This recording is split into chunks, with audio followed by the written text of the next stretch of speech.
Alors effectivement, Jérôme Dupont, je suis responsable administratif de la plateforme de coordination d'orientation de Seine-Maritime, qui va s'étendre bientôt dans l'heure. Donc on va vous présenter un petit peu ce nouveau dispositif, et Alexis va m'accompagner. Alexis est coordonnateur professionnel sur la plateforme de coordination. Donc on va vous présenter un petit peu ce nouveau dispositif qui vient de se mettre en place il y a un petit peu moins d'un an, qui est dans le cadre, excusez-moi, je vais essayer de suivre en même temps le PowerPoint, qui se met en place dans le cadre de la stratégie nationale autisme au sein des TND, qui est une politique portée par la délégation interministérielle à l'autisme. Et en fait, auparavant, nous avions des plans autisme, et aujourd'hui, on a une stratégie nationale autisme au sein des TND, ce qui fait qu'aujourd'hui, on met en place des politiques publiques qui concernent à la fois l'autisme et l'ensemble des publics concernés par les troubles du neurodéveloppement. Et vous allez voir effectivement ici que cette plateforme s'adresse à tous les enfants de moins de 7 ans qui ont potentiellement une problématique de trouble de neurodéveloppement, donc il y a une inquiétude soit parentale, soit médicale, qui concerne un trouble du neurodéveloppement. On est parti en fait d'un constat en 2018 lors de la mise en place de la stratégie nationale autisme, c'est qu'on avait un retard en France sur à la fois le repérage des TND, sur la pose des diagnostics des troubles du neurodéveloppement, et également sur notre capacité à intervenir rapidement auprès de ces enfants de façon régulière. Pourquoi? Parce que finalement, on sait aujourd'hui, par exemple, dans le champ de l'autisme, qu'on est en capacité de poser un diagnostic avec une grande fiabilité à partir de 18 mois, et aujourd'hui, en moyenne en France, la pose d'un diagnostic d'un enfant TSA est en moyenne autour de 6 à 7 ans, qui vous montre le décalage, par exemple, sur l'accès au diagnostic aujourd'hui en France. Alors, pour répondre à cette problématique, il y a un travail important aujourd'hui à faire sur le repérage, et vous allez voir que dans la stratégie et dans le cadre de la plateforme, un enjeu important est celui du rôle des médecins de ville, médecins généralistes, médecins de PMI, médecins d'éducation nationale qui rencontrent les enfants et qui auront aujourd'hui un petit peu plus d'outils pour mieux repérer les enfants avec un TND. Et ensuite, une mise en place de soins, une mise en place de prise en charge qui vont favoriser aussi le développement des enfants à un âge où la plasticité cérébrale est la plus importante, et donc là où les apprentissages normalement peuvent se faire le plus rapidement possible. Et vous allez voir effectivement que là aujourd'hui, on va pouvoir aussi mettre en place un certain nombre de soins qui n'étaient pas remboursés jusqu'à maintenant en France. Donc deux objectifs dans ce contexte pour les DCO. Le premier, c'est accélérer l'accès au diagnostic, je vous en ai parlé, et le deuxième, c'est favoriser les interventions précoces pour permettre éventuellement de modifier ce qu'on appelle les trajectoires développementales, c'est-à-dire permettre aux enfants d'acquérir un certain nombre de compétences qui vont faciliter leur intégration dans les écoles, qui vont faciliter leur parcours de vie et finalement améliorer la qualité de leur vie dans le futur. Pour ça, un projet de loi de financement de la sécurité sociale avec un volet sur la construction d'un parcours coordonné, sécurisé, fluide, on va vous en parler, et enfin une rémunération de professionnels libéraux qui auparavant n'étaient pas remboursés par l'assurance maladie, qui sont les ergothérapeutes, la psychologie et les psychomotriciens. Trois professions qui auparavant n'étaient pas conventionnées à l'assurance maladie, qui ne le sont pas encore aujourd'hui, mais qui, par le biais d'un conventionnement, vous verrez, avec la PCO, leur permettra effectivement d'être rémunérés pour la prise en charge de ces enfants par l'assurance maladie. Alors on a la création de ces plateformes s'appuie sur des structures de deuxième ligne, à savoir CANS, CNP, CNPB, qui sont partenaires de la constitution de cette PCO et qui vont avoir en charge d'orienter les enfants à l'intérieur de leur service pour permettre d'améliorer l'accès au diagnostic. Et enfin, la mise en place de forfaits. Alors, pour les professionnels libéraux, on a deux types de forfaits. C'est ce qu'on va appeler des forfaits d'intervention précoce. Pour les ergothérapeutes et psychomotriciens, c'est un forfait à 1 500 € qui comprend une partie bilan, une partie prise en charge pour ces deux professions. Et pour les psychologues, c'est une partie essentiellement basée sur l'évaluation avec la réalisation de bilans psychologiques de deux niveaux, soit simple, soit complexe, avec des tarifications un petit peu différentes sur ces deux volets, mais uniquement sur la partie bilan à ce jour. Il y a encore des échanges aujourd'hui en cours au niveau du ministère de la Santé qui font que probablement d'ici la fin de l'année, on espère, les psychologues pourront aussi avoir accès à un forfait d'intervention et donc d'accompagnement des familles et des enfants avec un potentiel TND, donc c'est une évolution qui arrivera aussi dans le temps pour les psychologues. N'hésitez pas d'ailleurs à nous interrompre si vous avez des questions en cours de présentation. On peut tout à fait le faire en mode échange. Je voudrais savoir, c'est quand vous dites enfant, c'est tout jusqu'à 18 ans ou... Jusqu'à 7 ans. D'accord. Je vais y revenir. Ouais. Alors, le public cible, ce sont tous les enfants de moins de 7 ans repérés avec un potentiel trouble du neurodéveloppement. Et dans les troubles du neurodéveloppement, on y a aussi inclus les troubles de développement moteur global, les troubles du développement sensoriel, les TSA évidemment, l'hyperactivité déficit attentionnel, les troubles du développement cognitif global ou spécifique et les troubles de l'acquisition de la coordination, c'est ce qu'on retrouve dans la définition du DSM-5 notamment. Alors 0-7 ans, c'est un vrai débat, et d'ailleurs on est aujourd'hui ici réunis par le GPSD10 pour les personnes, pour les parents qui ont des enfants avec des troubles de 10, vous voyez bien que moins de 7 ans en termes de repérage, c'est très court. Ce qui fait qu'on est plutôt en général sur un repérage après 6 ans, voire après 7 ans. Donc beaucoup d'associations d'usagers se sont plaints au niveau du ministère pour dire que ce n'est pas logique que l'on s'arrête à l'âge de 7 ans. Et aujourd'hui, des discussions, et à partir de 2021, probablement, il y aura un élargissement des plateformes de coordination jusqu'à 12 ans. Okay. Donc il y aura aussi une possibilité d'aller jusqu'à 12 ans dans ce parcours de coordination. Alors c'est évidemment un bénéfice pour le public TND, pour les troubles 10 notamment, parce que ça permettra effectivement d'avoir accès à ces prises en charge, même au-delà de 7 ans, donc c'est vraiment une plus-value. Par contre, d'un point de vue médical, la difficulté de cet élargissement, c'est que ça fait perdre, quelque part, l'urgence de la prise en charge précoce, qui était autour de 3 à 6 ans, qui est une période de vie très importante dans le développement de l'enfant, et qui permet un maximum d'acquisition. D'où l'importance malgré tout de repérer très tôt et de ne pas attendre évidemment que les enfants grandissent pour repérer un potentiel TND. Le contexte régional aujourd'hui, alors vous connaissez aussi bien que moi, c'est que potentiellement on peut estimer que le nombre d'enfants qui pourraient être concernés par la PCO sur la Seine-Maritime et l'Eure, ça peut représenter entre 1000 et 3000 naissances par an. Pourquoi? Parce qu'on estime à peu près l'incidence entre 5 à 15% des naissances peuvent être potentiellement concernées par un trouble du neurodéveloppement. Vous voyez quand même que 1000 à 3000 naissances par an, c'est quand même très conséquent en termes de volume, et c'est une vraie problématique de santé mentale, une vraie problématique de santé publique aujourd'hui pour les politiques publiques, donc l'importance d'intervenir rapidement. Évidemment, dans ces enfants, on a un public cible aussi qui est toute la notion de prématuré et d'enfants qui sont nés avant terme, qui amène aussi, on le sait aujourd'hui, une incidence sur les troubles du neurodéveloppement qui est un peu plus importante également. Donc entre 1000 et 3000 naissances pour une population environ de 1 250 000 sur la Seine-Maritime, un taux élevé d'exposition à l'alcool durant la grossesse, on fait partie des départements où ce taux d'exposition est le plus élevé en France.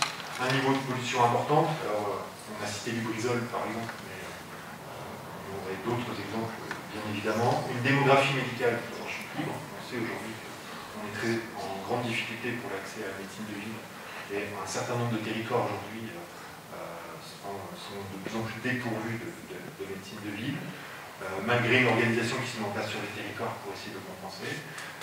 Et on a nommé là, effectivement, on a 6 camps sur les 2 territoires, donc 2 camps et 2 camps spécifiques pour les enfants sourds. Mais ça veut dire quand même, malgré tout, une répartition des ressources sur les camps, en tout cas, qui est certes intéressante, mais insuffisante en termes de prise en charge, et on aura sûrement l'occasion d'en échanger. Alors, l'organisation de ces PCO, vous allez me dire, mais où viennent s'insérer ces PCO? On voit très bien ce que viennent faire les PCO dans l'organisation aujourd'hui.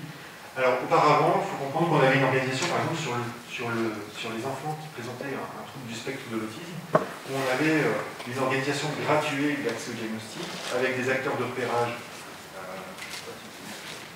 Les acteurs de repérage qui sont aujourd'hui les acteurs de la petite enfance, PMI, crèche, médecin de ville, famille, évidemment, structure de première ligne, médecin de PMI, médecin d'éducation nationale. Ensuite, on avait ce qu'on appelait 3 lignes diagnostiques, une première ligne avec nos structures de proximité, CANSP, CMP, CMPP, puis une deuxième ligne qu'on appelle aujourd'hui les ETADA, équipe territoriale d'appui au diagnostic de l'autisme. On a une par par territoire de parcours, donc une au Havre, une à Rouen, une antenne à Dieppe et une dans l'Eure. Et ensuite une troisième ligne sur l'accès diagnostic TSA qui était celle du CRA, le Centre de ressources autisme, qui est là une équipe d'expertise sur les situations complexes. Et donc, situation 5 de proximité, sur les acteurs de proximité. Si ces acteurs n'étaient pas en capacité de poser le diagnostic, relayer vers l'ETADA en deuxième ligne, et si elles-mêmes n'étaient pas en capacité de poser le diagnostic, elles orientaient vers le CRA sur les situations les plus complexes. La plateforme de coordination, elle vient s'insérer finalement entre les acteurs de repérage et les acteurs de diagnostic. Aujourd'hui, en fait, on a repris les écritures nationales, donc on a repris un lexique plus adapté à la situation française, où on parle désormais de première ligne, ce sont les acteurs de repérage, c'est-à-dire première ligne, auparavant on les avait distingués, donc on parle de repérage acteurs de première ligne. La plateforme de coordination vient s'insérer entre cette première ligne et la deuxième ligne. La deuxième ligne, on retrouve toujours les mêmes acteurs, qui sont les CANSP, CMP, CMPP, sauf que désormais on l'appelle deuxième ligne, auparavant on l'appelait première ligne. Et notre troisième ligne, aujourd'hui, est composée des équipes territoriales d'appui au diagnostic et du CRA, qui lui vient apporter une expertise complémentaire sur les situations les plus complexes. Donc on avait 4, finalement, groupes auparavant, on l'a ramené à 3 groupes désormais, avec une première ligne qu'on appelle acteur de repérage, deuxième ligne, acteur de proximité, et troisième ligne, expertise, ETADA, CRA, pour les TSA. On pourrait faire aussi un peu le même amalgame sur les autres troubles du neurodéveloppement, avec le CRTLA par exemple, qui apparaît en troisième ligne pour le diagnostic des troubles autistes notamment. Pourquoi on a mis en place ces PCO? C'est que bien souvent, une famille qui s'inquiète du développement de son enfant, elle va en parler à son médecin de ville. Alors vous allez voir que, on a vu effectivement dans le temps que parfois le temps entre cette inquiétude familiale et une réelle prise en charge de cette inquiétude par des professionnels de l'enfance pouvait être assez long. Et ensuite, l'adressage, ce que faisait le médecin de cet adressage était très variable d'un territoire à un autre. Si je suis médecin de ville, je travaille sur Dieppe, j'ai des habitudes de travail par exemple avec le CANSP de Dieppe, je vais orienter vers le CANSP. Si je travaille davantage avec la pédopsychiatrie, je vais orienter vers le CMP. Alors toutes ces réponses sont bonnes. Si j'ai une orthophoniste dans le cabinet avec qui je travaille, je vais d'abord demander un avis de l'orthophoniste et puis ensuite je vais voir comment je vais adresser. Donc, mais là encore, toutes ces réponses sont bonnes, mais elles sont très diversifiées, très diverses, et en même temps très dépendantes des acteurs qui sont sur les territoires.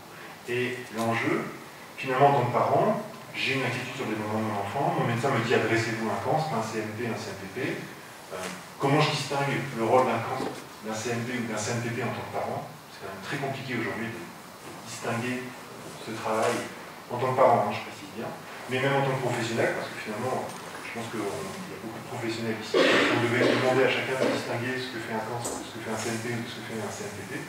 Je suis certain que ce ne serait pas si clair non plus pour tout le monde dans la salle.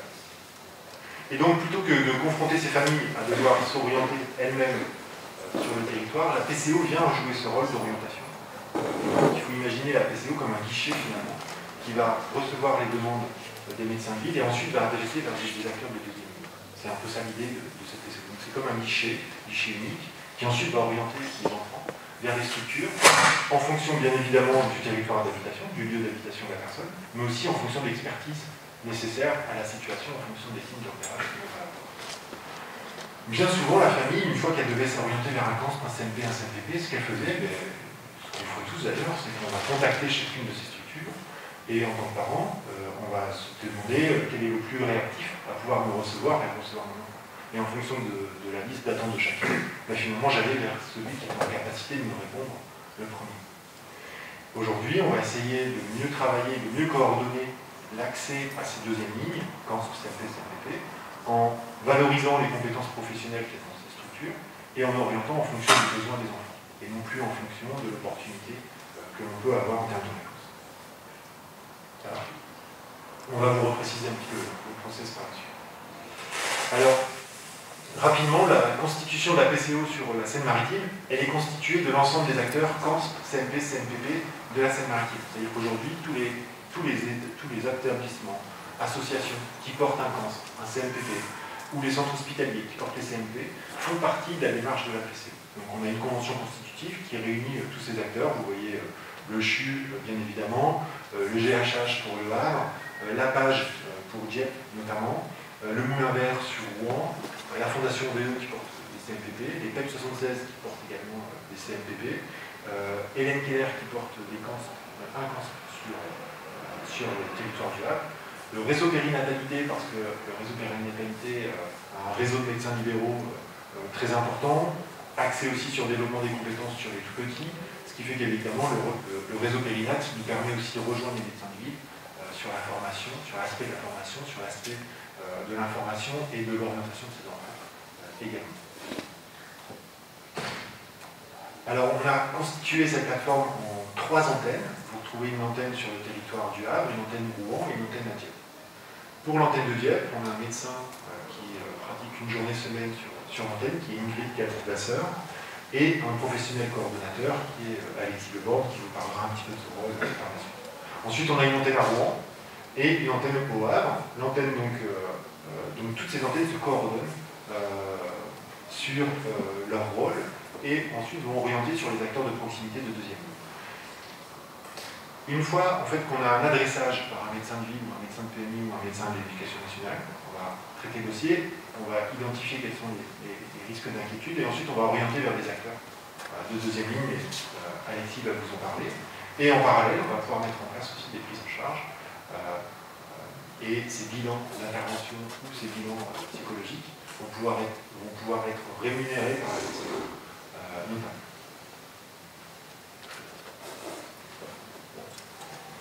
Alors, bonjour.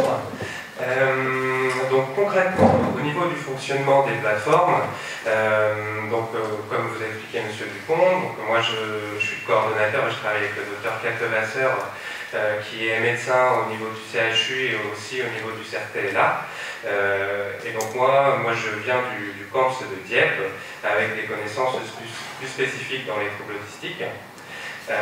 Donc en fait nos deux pratiques viennent l'idée de nos deux pratiques et nos deux postes, c'est d'avoir une vision un peu globale de différents handicaps et du coup de pouvoir assez rapidement identifier les demandes, puisque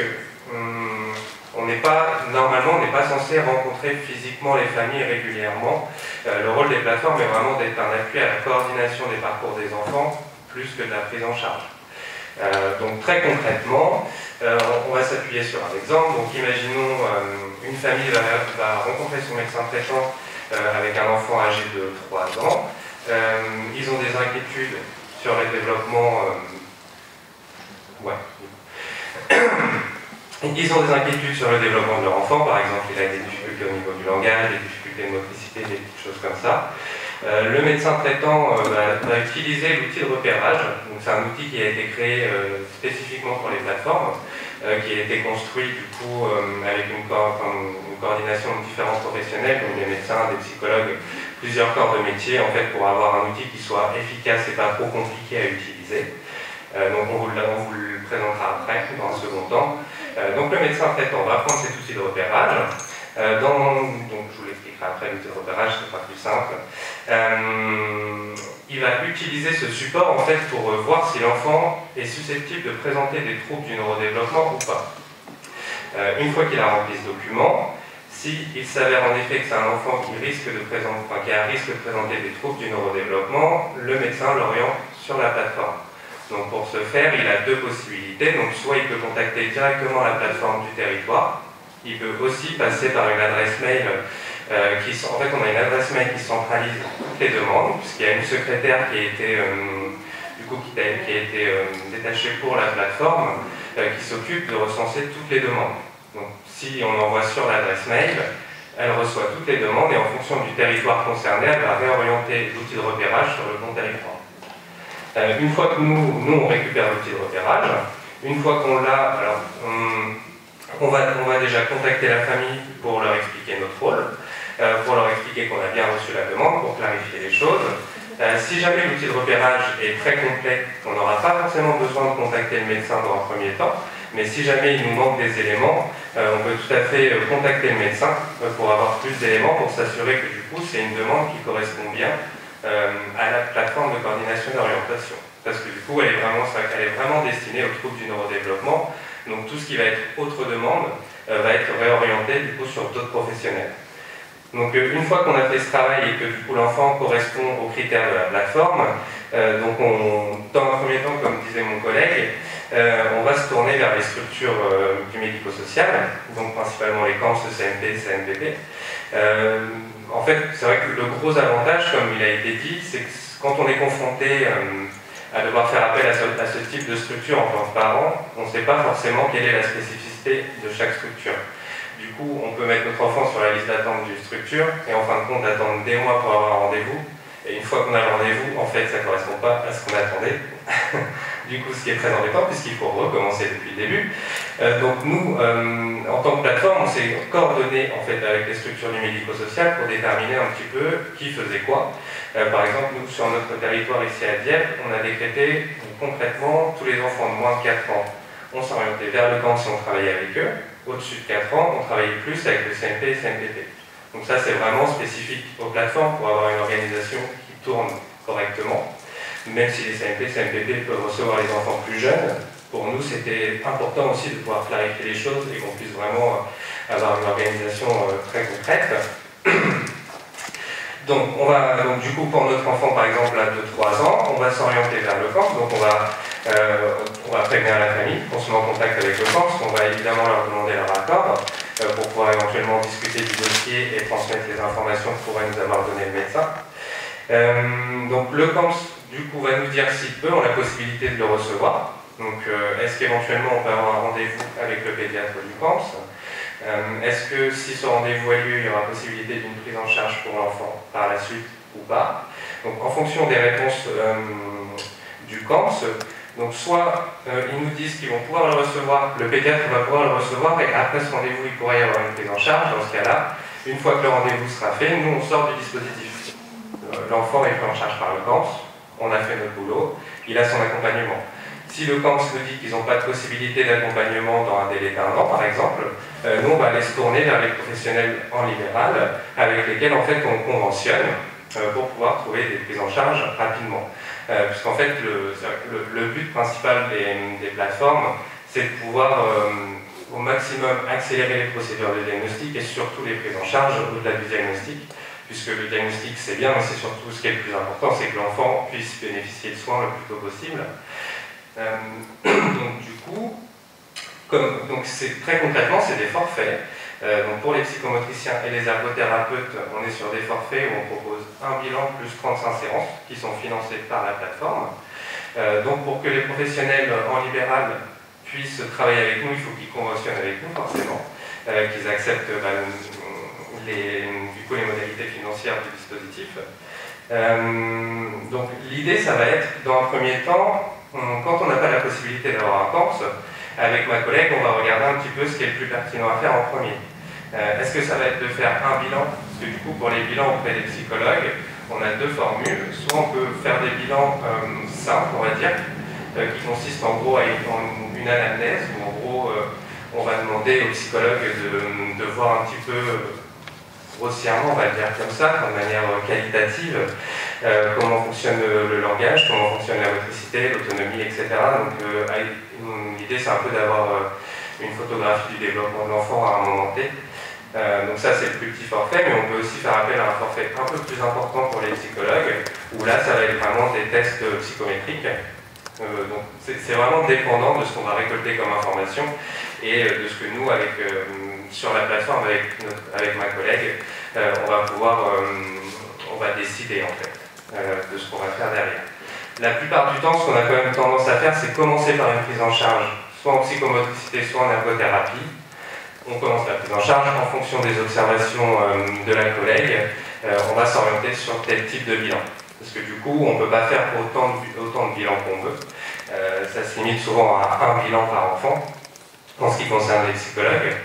Donc il faut qu'on ait quand même, il faut qu'on s'oriente tout de suite sur le bon bilan, quand même. Et puis comme m'expliquaient à juste titre mes collègues, il est difficile en fait de faire un bilan d'emblée.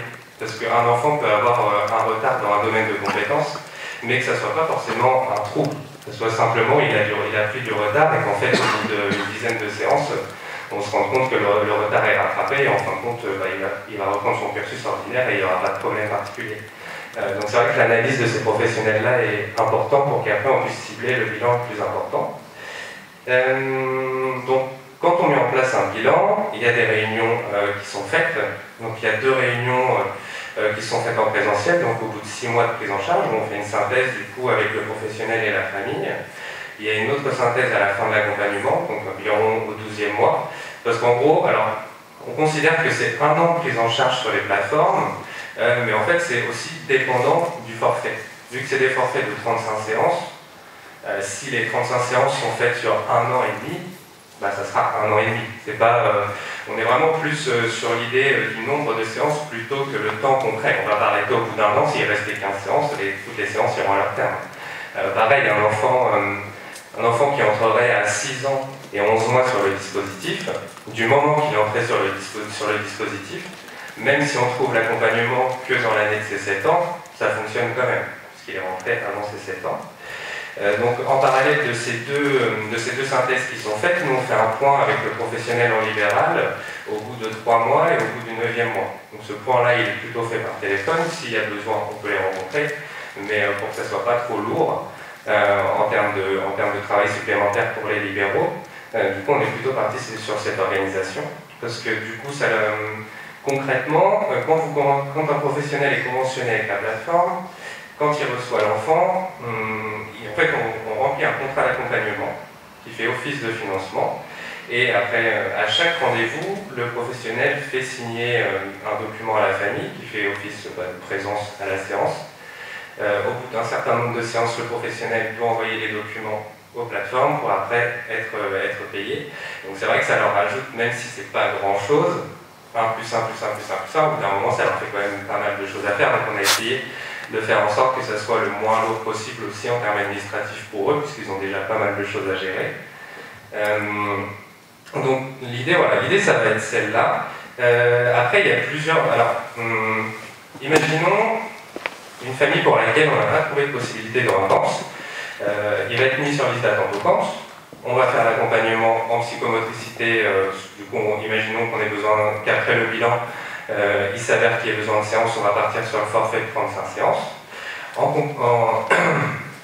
parallèle, on va continuer quand même de travailler avec le CAMS, parce que si au bout des 35 séances, il n'y a toujours pas de place au niveau du CAMS, nous ce qu'on va faire, c'est que, imaginons que la professionnelle mette en avant que les troubles persistent et qu'il y ait besoin d'un bilan, et que du coup le bilan psychologique mette en avant qu'il y a bien des troubles chez cet enfant, on va accompagner la famille pour monter le dossier MDPH en fait. Parce que l'idée, c'est qu'à aucun moment, ce soit les familles qui doivent financer le professionnel en libéral. Donc, dans l'année où on aura le forfait, on va mobiliser soit une assistante sociale au niveau du CAMS, soit on va aller la chercher auprès d'un centre médico-social ou autre, qui va pouvoir accompagner la famille concrètement pour monter le dossier MDPH et faire les demandes de financement au niveau de la psychomotricité ou de l'ergothérapie. Si jamais dans l'année qui s'est écoulée, les 35 séances sont passées, qu'il n'y a toujours pas de retour de la MDPH, on a encore la possibilité de l'allonger de 6 mois. Donc au bout du compte, ça peut durer 1 mois et demi. Après, on sera pensé.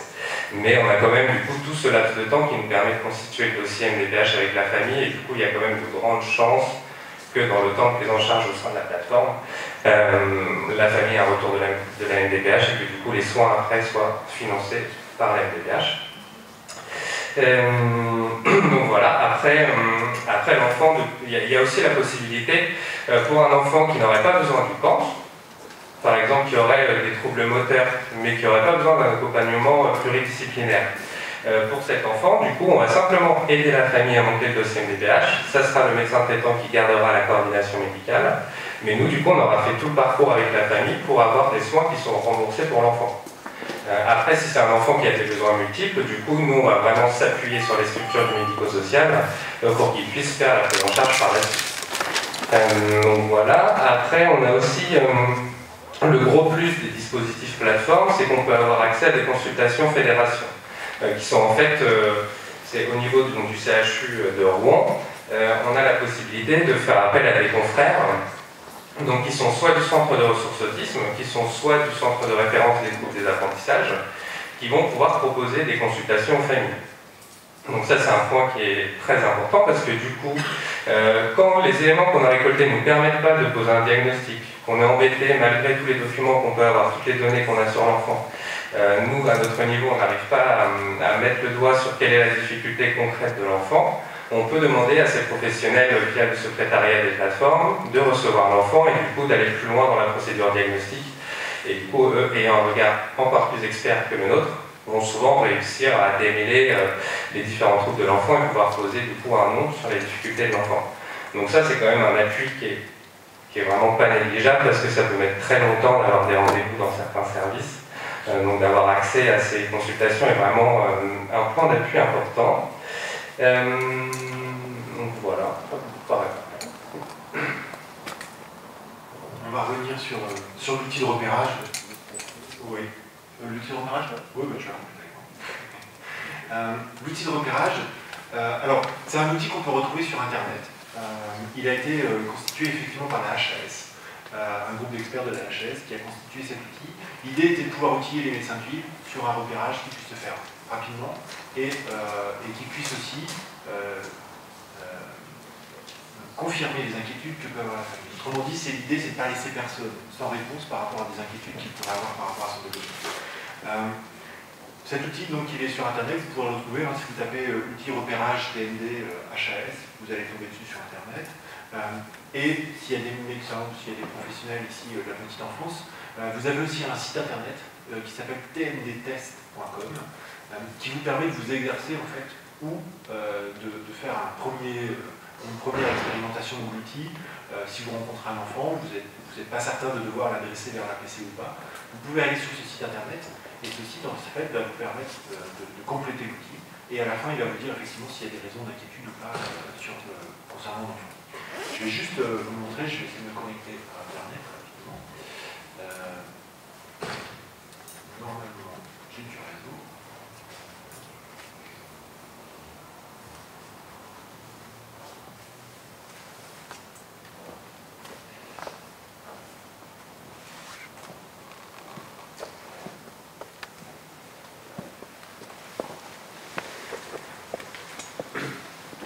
Alors, vous tombez sur le site Internet. Vous allez voir qu'ici, en fait, on est sur 5 étapes. Alors, je vais j'avais déjà lancé une session. Donc, vous retombez sur la stratégie, vous retombez sur l'outil de repérage ici. Vous allez déjà pouvoir commencer directement l'outil.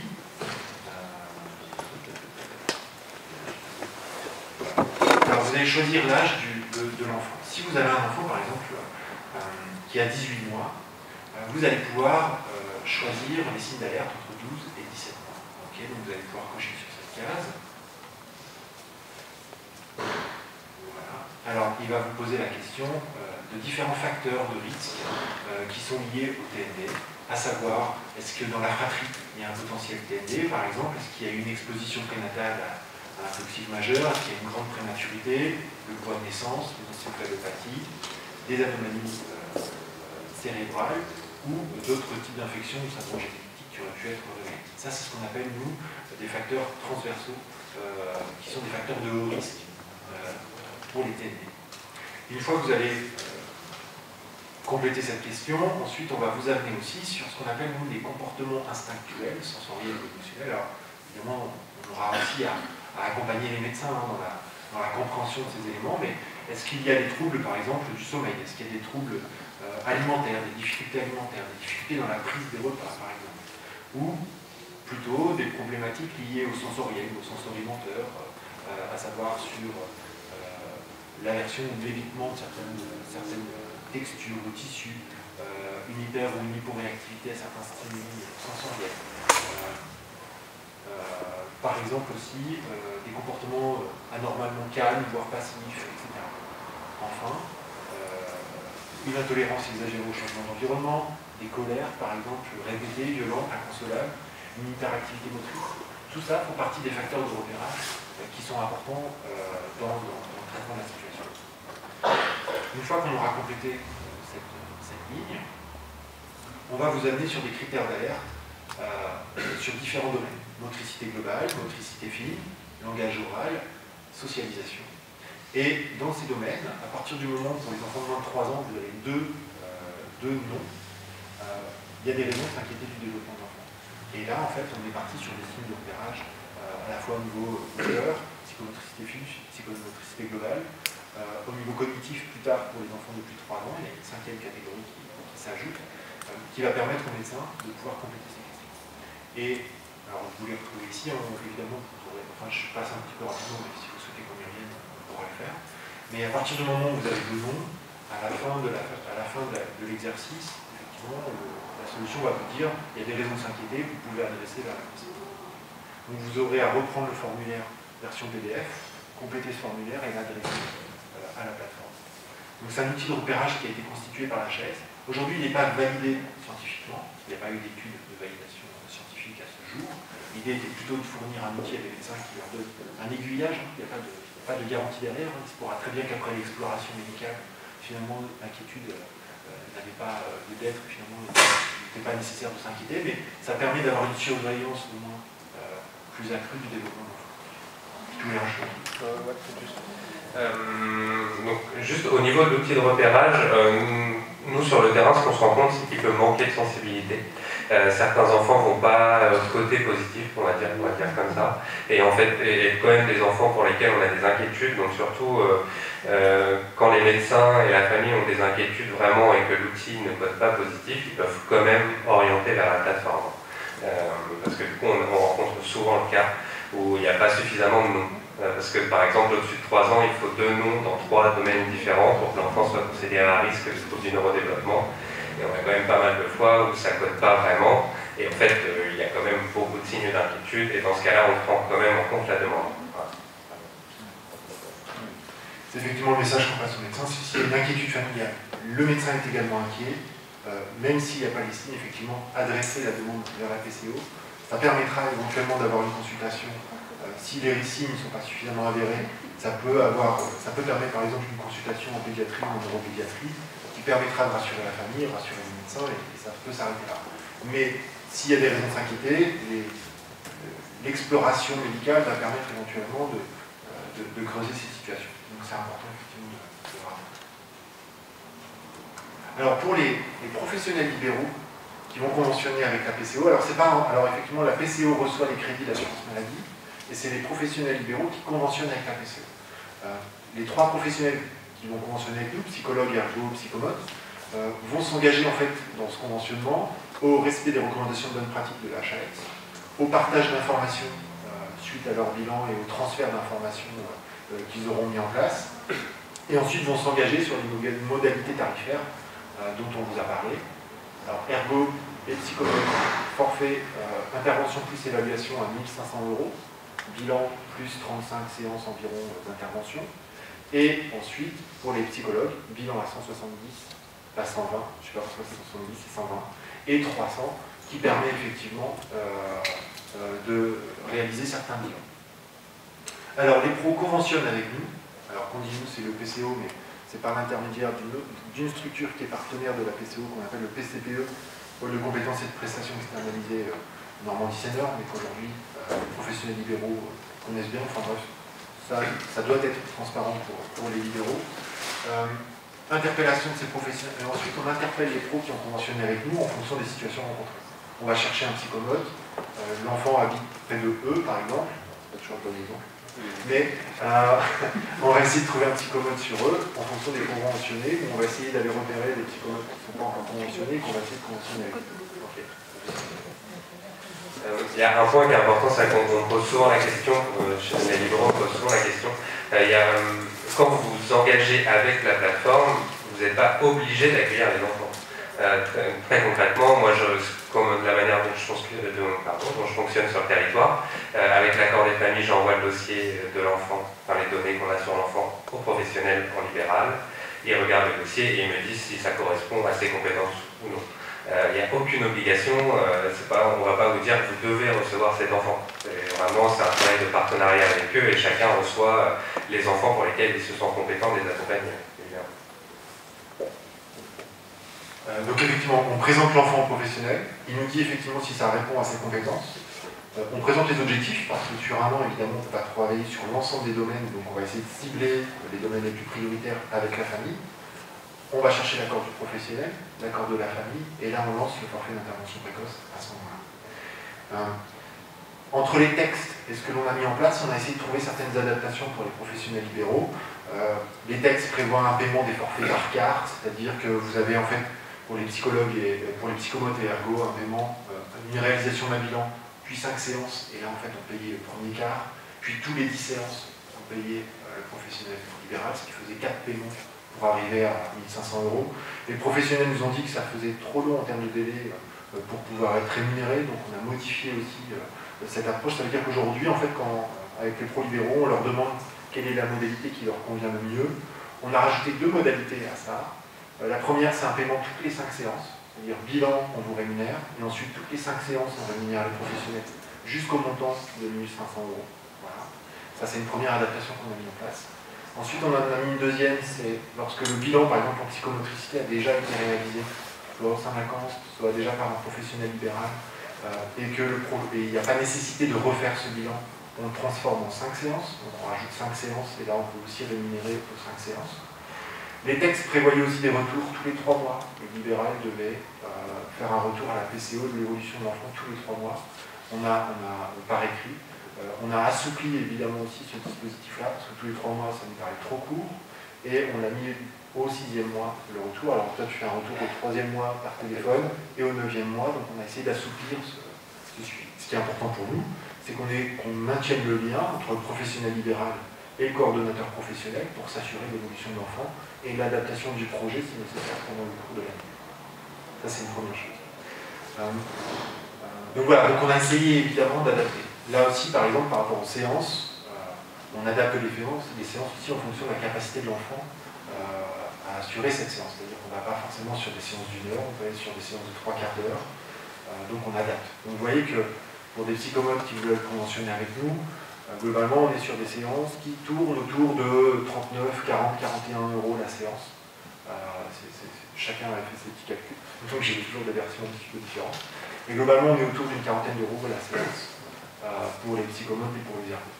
Alors c'est plus ou moins parfois, c'est peu avantageux pour certains parce que leur tarif en privé est plus élevé, mais pas toujours. Et en fait, l'intérêt pour nous, c'est dans l'échange clinique qu'il peut y avoir. C'est-à-dire aussi, pour un professionnel libéral, d'être moins seul dans l'accompagnement de l'enfant et de la famille par rapport aux préoccupations, et elle peut renvoyer aussi la famille vers le coordonnateur professionnel pour accompagner aussi le projet. Donc ça, c'est un enjeu aussi de collaboration et de travail interdisciplinaire qui nous paraît important. Ensuite, pour les pro-libéraux qui conventionnent avec nous, et là aussi c'est pas dans les textes, on va proposer aussi de la formation gratuite aux professionnels qui seront conventionnés avec nous, dans le développement des compétences sur les TND évidemment, parce que c'est notre domaine d'intervention. Mais chaque année, on proposera des formations aux libéraux conventionnés avec nous, qui en plus accompagnent des enfants au long de l'année. Donc il y aura aussi la mise en place d'actions de formation, soit par le CHU, soit par le CRA, en fonction du besoin, et ça c'est aussi une évolution qu'on essaie de mettre en place pour adapter le dispositif à la réalité du terrain. Les premiers retours d'expérience que l'on a aujourd'hui, depuis novembre, en fait on a ouvert en novembre dernier, y compris à Dieppe et sur Rouen, Le Havre vient d'ouvrir il y a peu de temps. En moins d'un an, en fait, finalement, on a eu 350 enfants qui ont été orientés vers la PCO. De ces 350 enfants orientés, aujourd'hui on en a une cinquantaine qui sont sortis du dispositif parce qu'ils ont trouvé un accompagnement en milieu ordinaire, etc. Donc dans les camps CMP, CMPP. D'autres sont en cours d'orientation ou de prise en charge. On a aujourd'hui une cinquantaine de professionnels libéraux qui sont conventionnés, psychomotes, ergo, psychologues, sur la PCO pour la Seine-Maritime. Et on a à peu près aujourd'hui une quarantaine de situations sur lesquelles on est en difficulté d'orientation, mais globalement, on a plus de 250 demandes qui ont été orientées, qui ont trouvé soit une coordination médicale sur une structure de deuxième ligne, soit une prise en charge libérale en complément, soit une prise en charge globale par une structure de deuxième ligne. Donc aujourd'hui, on a quand même réussi à mettre en place un certain nombre de prises en charge et d'accompagnement pour les situations qui nous ont été orientées. Malgré tout, on a un gros travail à faire en termes de communication sur la médecine de l'île, les PMI. Alors les PMI, on l'a fait dernièrement, l'éducation nationale ici, on a fait ce travail, mais sur les médecines de l'île, on a encore toute une communication à faire qui a été bloquée notamment par la période du confinement et de la situation de la crise sanitaire aujourd'hui, donc ça nous a beaucoup retardé dans la communication. Mais globalement, on a encore un gros travail à faire en termes de repérage. pour que les médecins de ville s'emparent de ce dispositif et puissent orienter les enfants sur le territoire. Donc ça fait partie de nos missions pour l'année qui vient, de développer cette communication que la médecine de ville. Juste 3 petits points qui me paraissent importants à préciser aussi.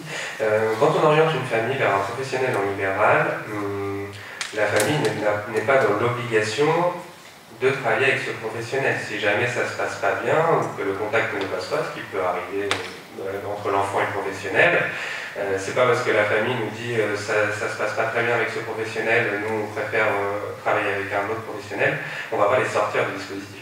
Il n'y a pas de souci là-dessus. Un professionnel qui est engagé dans un forfait de 35 séances n'est pas obligé d'aller au bout des 35 séances. Si au bout de 20 séances, il n'y a plus besoin de faire de séances auprès de l'enfant parce qu'il a rattrapé son retard, il sera payé au prorata des séances qu'il a fait. C'est ça qui me paraissait important. Et aussi, juste par rapport du coup, aux structures du médico-social, donc pour le moment, évidemment, c'est compliqué d'avoir des places, même si on passe par la plateforme, c'est très compliqué d'avoir une place dans un CMP, CMPP ou un CAMS. Mais l'idée, en fait, c'est que dans les années qui vont venir, les listes d'attente devraient quand même s'écrémer, devraient quand même diminuer, puisqu'on a quand même, nous, ce qu'on se rend compte, c'est qu'il y a beaucoup d'enfants qui sont inscrits dans les 3 structures, où les familles vont attendre la structure qui va répondre à la première. Donc l'idée pour tous ces enfants qui seront susceptibles d'avoir un trouble du neurodéveloppement qui passeront par la plateforme, ils seront inscrits dans une seule des structures. Donc normalement, plus les années vont passer, moins les délais seront importants sur les listes d'attente des dispositifs du médico-social, normalement. Et un dernier point pour la médecine de ville. Sur l'outil de repérage qui peut être utilisé par les médecins de ville, aujourd'hui, l'assurance maladie aussi a mis une cotation spécifique de consultation qui s'appelle une consultation repérage trouble de l'enfant, qui du coup est une consultation à 60 € pour le médecin généraliste, qui va lui permettre du coup d'avoir un petit peu plus de temps pour passer l'outil de repérage notamment et d'échanger avec la famille. Donc c'est-à-dire que pour un enfant, le médecin a le droit de mettre en place cette cotation par l'assurance maladie.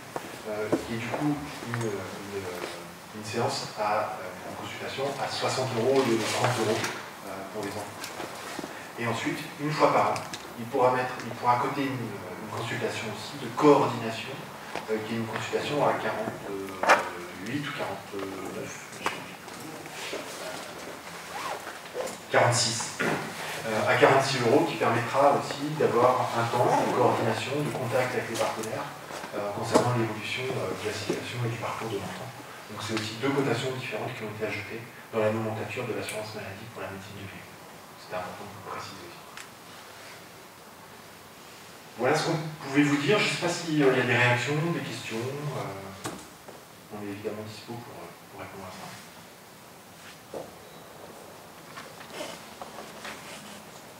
Oui. Je vous remercie. Tout ça, effectivement, c'est quand même plutôt positif d'entendre tout ce qui peut être mis en place. Moi, personnellement, je suis enseignante et donc je me pose de plus en plus de questions par rapport à ça, parce que tous les jours, on est avec des enfants tous uniques, tous différents, et voilà, avec tous leurs compétences et leurs difficultés aussi. Et j'accueille des élèves de plus de 7 ans. Quand on a un doute sur un enfant qui a plus de 7 ans, qu'est-ce qu'on peut faire, hormis faire appel au réseau d'aide avec tous les délais que ça demande de la médecine scolaire, est-ce qu'on peut faire appel à vous via la plateforme ou pour accélérer peut-être un peu les choses, parce qu'on est quand même directement confronté à la relation avec la famille et il faut aussi les orienter, leur expliquer pour éviter de laisser passer les choses, et sans trop savoir, on n'est pas assez formé par rapport à tout ça, c'est assez difficile, donc parfois on a l'impression d'être dans une impasse. Voilà. Oui. Alors pour les enfants de plus de 7 ans, en tout cas de 7 à 12 ans, parce qu'effectivement à partir de 2021, on peut expliquer, ce dispositif va s'étendre. Donc ça veut dire qu'à partir de 2021, il y aura la possibilité d'orienter les enfants vers l'APC. Alors on est malgré tout sur un adressage médical. Ça veut dire que si vous avez des inquiétudes, parce qu'au sein de votre classe, vous repérez un enfant qui, selon vous, présente des particularités de fonctionnement qui vous inquiètent, la première chose à faire, c'est évidemment voir est-ce que la famille en a conscience. Ça, c'est la première chose, évidemment, à en échanger. Ensuite, une fois qu'on a ce partage d'inquiétude entre la famille et vous, l'idée, ça va être évidemment d'en parler aussi avec le médecin scolaire, s'il y a possibilité d'en parler avec un médecin scolaire, ou que la famille en parle avec son médecin traitant. À partir du moment où on a ces deux portes d'entrée-là, médecine de ville ou médecin traitant, ces professionnels, ces médecins vont pouvoir orienter vers la PCO. Donc ils pourront adresser vers la PCO et ensuite l'adressage se fera vers les structures. Donc vraiment l'enjeu pour nous, c'est sensibiliser. Alors je sais que pour vous, c'est pas évident en tant que professionnel de l'éducation nationale d'en discuter avec les familles par rapport aux inquiétudes que vous pouvez avoir. Ça, je dirais que c'est notre rôle, c'est notre quotidien. Voilà, après, les familles nous suivent ou pas. Là, le souci, en tout cas, je ne veux pas être complètement négative, mais c'est que, par exemple, on manque cruellement de moyens. Médecins scolaires, on n'a plus là. Donc on se retrouve un petit peu seul face à tout ça. Alors, effectivement, on verra dans le temps comment ça va se développer sur les 7-12 ans. On ne sait pas si on aura un outil, par exemple, de repérage 7-12 ans. Par exemple, pour les moins de 7 ans, moi, ce que je dis aux professionnels aujourd'hui, parce que des fois, si on n'est pas professionnel de la petite enfance ou spécialisé dans la santé, c'est pas toujours évident de se dire est-ce que mes inquiétudes sont fondées ou pas. Vous avez quand même là un outil, moi, même s'il est sur un adressage médical, qui peut quand même vous donner un certain nombre d'informations. Donc, parfois, moi, je le dis par exemple à des professionnels de crèche, vous avez un enfant sur lequel vous vous inquiétez, rien ne vous empêche d'utiliser l'outil. Vous pouvez le compléter, déjà de votre côté, vous pouvez parfois en échanger avec la famille. Ça ne veut pas dire que derrière les inquiétudes seront fondées, mais ça vous donne des critères sur le développement de l'enfant pour dire oui, normalement à 18 mois, il devrait être en capacité de faire ça, vous voyez bien, il ne le fait pas. Et puis vous voyez aussi en termes de relations sociales, il y a des difficultés. Et du coup, vous pouvez échanger. Ça vous donne des billes pour pouvoir en échanger avec les parents et éventuellement ensuite orienter. Mais je sais que je ne sais pas encore aujourd'hui, sur les 7-12 ans, quels seront nos outils à ça. Mais vous avez raison, il y a un enjeu de formation, très clairement. À la fois des professionnels de l'éducation nationale, et j'entends là-dedans au sens large, autant enseignants qu'infirmières scolaires, médecins scolaires. On a encore beaucoup de travail à faire de ce côté-là. Mais je pense malgré tout qu'une des difficultés parfois dans l'adressage, c'est qu'on ne sait pas toujours à qui adresser en tant que professionnel de santé. Et le fait d'avoir aujourd'hui une plateforme avec une adresse mail unique, un numéro de téléphone unique, et globalement ça dit aux médecins, vous êtes inquiets, adressez vers cette plateforme, ça simplifie quand même l'adressage. Et donc on risque aussi de voir cette évolution, c'est de dire, maintenant je sais à qui je peux adresser, indépendamment de mon inquiétude, je peux adresser vers cette plateforme et c'est elle qui va faire ce travail ensuite d'orientation. Donc on risque aussi peut-être parfois d'avoir une meilleure, de mieux s'emparer du dispositif parce que finalement on sait mieux vers qui adresser. Il y a beaucoup de professionnels qui n'osaient pas, entre guillemets, orienter les enfants parce que finalement ils ne savaient pas toujours vers qui adresser. Puis quand vous avez un partenaire qui vous dit ouais, effectivement il y a des raisons de s'inquiéter mais il va falloir attendre un an avant de vous voir, vous vous retrouvez pris finalement avec la problématique et puis vous êtes tout seul à accompagner la famille et puis pendant cette année vous vous demandez ce que vous pouvez faire. Donc vous avez ouvert une porte sur une problématique et puis derrière vous ne trouvez pas à qui passer le relais. Le fait d'avoir cette plateforme va permettre aux professionnels de dire moi je passe le relais par rapport à ça. Donc j'ai fait mon job de repérage. Et l'adressage va devoir se faire par la PCO et par les coordonnateurs professionnels, mais aussi les médecins de la plateforme. Donc on risque aussi de faciliter l'adressage pour les professionnels. Et est-ce que nous, par exemple, on a la possibilité via l'adresse contact que vous avez donnée tout à l'heure, il y avait une adresse mail. Oui. Est-ce que si on a une question, on peut utiliser cette plateforme ou c'est que pour les médecins et... Non, si vous avez des questions, évidemment, vous pouvez nous les adresser. D'accord. Il n'y a pas de difficulté par rapport à ça. Super. Quand vous présentez l'adressage médical, c'est évidemment pour l'entrée dans le parcours. Bien sûr. Et si en tant que professionnel, vous posez des questions, vous avez des inquiétudes, vous pouvez tout à fait nous faire un mail sur cette adresse. Et ensuite, il y a quelqu'un de l'équipe qui va vous répondre et qui va essayer de voir avec vous comment trouver des réponses. Merci. Ouais, je voulais juste répondre au-dessus de 7 ans, malheureusement pour le moment sur le territoire c'est assez compliqué. À part orienter les familles en fonction des difficultés qui sont répertoriées vers le centre de référence des troubles des apprentissages, le centre de ressources autisme, le CMPP, le CMP. des libéraux éventuellement. Les réponses vont être assez maigres, hein, c'est compliqué quand même. En tout cas, plateforme ou pas plateforme, au-dessus de 7 ans pour le moment, c'est vrai que les réponses elles sont difficiles à trouver. Enfin, elles existent, mais c'est les temps d'attente en fait, qui sont horribles. En fait. C'est ça qui pose vraiment la difficulté, hein, parce qu'il y a des dispositifs qui sont là, mais c'est souvent 1 an à 2 ans d'attente. Il n'y a pas trop d'autres possibilités pour le moment, malheureusement. Oui. Oui, donc je suis professionnelle de la petite enfance, donc c'est vrai que du coup ça nous aide un peu parce qu'en tant que professionnel de 0-3 ans, on remarque des fois des choses et on marche un peu sur des œufs parce qu'on est médecin. Donc voilà. Si des fois on oriente des familles, tout de suite c'est ah ben vous pensez qu'il est autiste? Non, on pense rien du tout. Donc c'est vrai que c'est un peu des fois délicat pour nous d'orienter un petit peu les parents. Donc c'est vrai que le fait de nous faire le test avant, mais bon, il y a des choses qu'on n'aura peut-être pas par rapport à la vie de l'enfant, mais du coup je pense que ça va nous aider aussi, ou même des familles des fois qui sont demandeuses, des fois qui nous mettent exprès pour parce qu'ils sentent qu'il y a quelque chose et ça déclenche. Là, c'est vrai qu'on pourra les orienter un peu plus facilement. C'est toujours un peu compliqué dès qu'on dit quelque chose, ça peut avoir des retombées qui ne le font pas parce que l'enfant, on n'a pas toutes les données non plus. Oui, effectivement. C'est vrai que pour les professionnels de la petite enfance, cet outil il est assez pratique parce qu'effectivement, il peut vous donner des repères dans le développement, alors que vous connaissez déjà bien, hein, mais qui peut vous permettre effectivement d'en discuter avec les familles. Et puis, dépendamment si vous avez un médecin qui est rattaché à votre structure ou pas, ou si c'est un médecin de PMI, aujourd'hui, les médecins de PMI sont un des premiers adresseurs vers la PCO. Parce qu'on a beaucoup travaillé avec les médecins de PMI sur la Seine-Maritime, mais si vous avez l'occasion d'orienter l'enfant vers le médecin de PMI, il saura confirmer les problématiques et orienter ensuite les enfants vers les structures. Donc oui, il y a effectivement une amélioration de ce côté-là, je pense. Après, on a ramené pas mal de docs, là. Vous avez des plateformes un petit peu, là il y a des brochures qui sont encore un peu plus, c'est plus poussé que la plaquette. C'est des choses que vous pouvez éventuellement remettre aux familles aussi, qui peuvent du coup après eux transmettre à leur médecin, pour du coup permettre aux médecins de mieux comprendre aussi ce que c'est, parce que moi pour avoir déjà eu la situation, c'est pas forcément évident quand le médecin ne connaît pas trop le dispositif d'aller voir son médecin.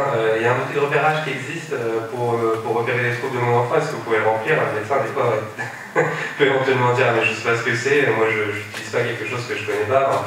Donc on peut très bien imaginer que ça peut être compliqué aussi pour les médecins, parce que c'est vrai qu'on bouscule un peu les pratiques en mettant en place ces nouvelles procédures, mais du coup il ne faut pas hésiter à s'appuyer sur la doc qu'il y a ici. Et la doc, vous la retrouverez prochainement sur 2 sites internet, celui du CHU de Rouen, qui vous permettra de retrouver, il y aura une page spécifique sur la plateforme de coordination orientation, donc vous pourrez retrouver l'ensemble des documents, y compris pour des libéraux qui voudraient conventionner, vous retrouverez l'ensemble des conventions, etc. sur le site internet, et les outils qui ont été faits au niveau national. Et puis aussi sur le site internet du Centre Ressources Autisme Normandie Senior, sur lequel vous pourrez retrouver aussi l'ensemble de ces documents. Et puis ensuite, progressivement, on va l'étendre sur les sites internet de la page, sur les sites internet des PEP et des différents partenaires qu'on a aujourd'hui sur le territoire. Donc vous pourrez retrouver ces éléments-là aussi sur internet plus facilement.